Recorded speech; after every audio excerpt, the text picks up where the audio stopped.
भारत में बजट को लेकर भले ही आम लोगों में उत्साह नहीं हो, लेकिन इसे अर्थशास्त्री और आर्थिक त्योहार के रूप में मनाते हैं। केंद्र के अलावा राज्यों में अलग अलग बजट पेश किए जाते हैं। पहले तो रेलवे का भी अलग से बजट आता था, लेकिन रेलवे बजट को आम बजट में समायोजित कर दिया गया। लेकिन बजट कोई भी सरकार पेश करे, हर बार सत्ता पक्ष की ओर से ऐतिहासिक तो विरोधी दल के नेता उसे दिशाहीन बताते रहे हैं। और ये भी कड़वा सच है कि गाँव को तो छोड़िए, शहर की भी मैक्सिमम आबादी को इसकी बारीकियां समझ में नहीं आती। लेकिन कई मौके ऐसे भी आए जब बजट के दौरान सांसद में खूब ठहाके लगाए गए। सबसे पहले 5वें नंबर की बात करते हैं। दरअसल पिछले 5 साल से केंद्रीय वित्त मंत्री निर्मला सीतारमण आम बजट पेश करती आ रही हैं और इस बार 2023 और 24 का बजट भी निर्मला सीतारमण ने ही पेश किया है। ऐसे में सबसे पहले यानी कि 5वें नंबर पर सीतारमण का ही वाकया सुनाते हैं। इन्होंने अपने पहले बजट में अपना जो हिंदी प्रेम दिखाया, उस पर सांसद के अंदर मौजूद सभी लोग हंस पड़े।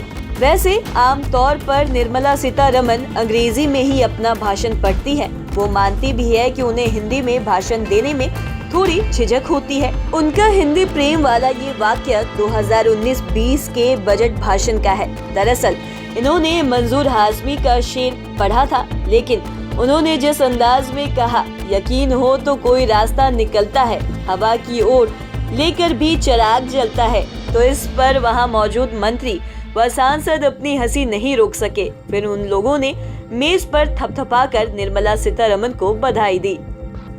अब बात करते हैं 4थे नंबर की। 4थे नंबर पर तत्कालीन रेल मंत्री सुरेश प्रभु की बात करते हैं और ये रेल बजट का वाक्य है। दरअसल 2024 में केंद्र में बीजेपी की सरकार बनी थी और नरेंद्र मोदी देश के प्रधानमंत्री बने थे। उस समय अलग से रेल बजट भी पेश किया जाता था। ये सिलसिला 2016 तक चला। इसके बाद 2017 से रेल बजट को बंद करते हुए इसे आम बजट में समायोजित कर दिया। लेकिन यहाँ पर हम 2015 की बजट भाषण का वाक्य बता रहे हैं। 2015-16 का रेल बजट तत्कालीन रेल मंत्री सुरेश प्रभु पेश कर रहे थे। इसी दौरान जब ट्रेनों के सही समय पर चलाने की बात आई तो सुरेश प्रभु बोले, हे प्रभु ये कैसे होगा। इसके बाद तो पूरा सदन हंसते हंसते लोटपोट हो गया। इसके बाद इन्होंने खुद ही कहा कि उस प्रभु ने तो जवाब नहीं दिया, अब इस सुरेश प्रभु को ही कुछ करना होगा। अब बात करते हैं 3रे नंबर की।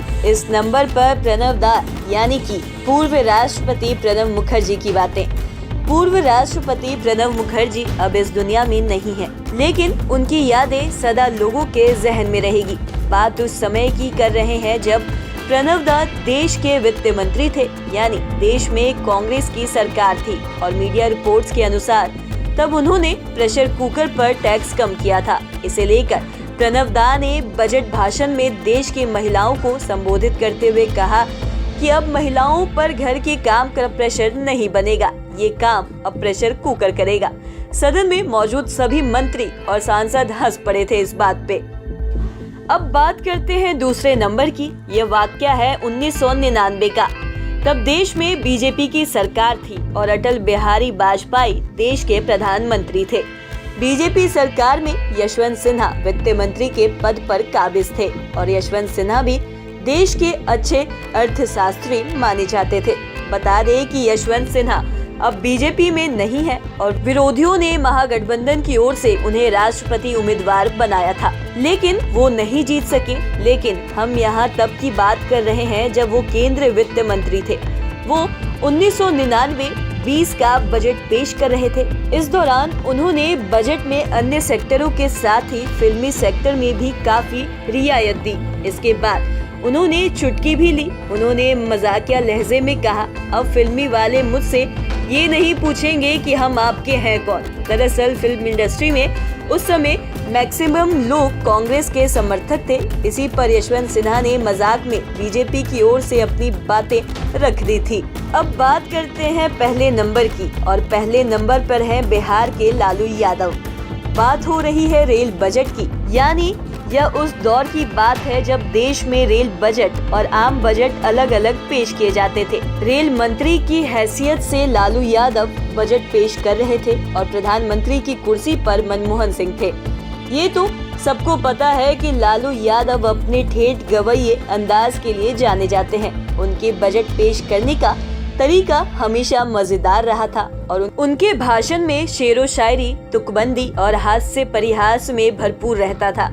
बताया जाता है कि लालू यादव अपने कार्यकाल में रेलवे के हुए फायदे गिना रहे थे। इसी पर उन्होंने चुटकुले अंदाज में हिंदी में कविता पढ़नी शुरू की, लेकिन सदन में बैठे कुछ सांसदों ने मजाकिया लहजे में कहा, लालू जी अंग्रेजी में भी सुनाइए। फिर क्या था, उन्होंने भी देर नहीं की और लगे हाथ ऐसा सुनाया कि पूरे सदन में हंसी के फव्वारे छूटने लगे।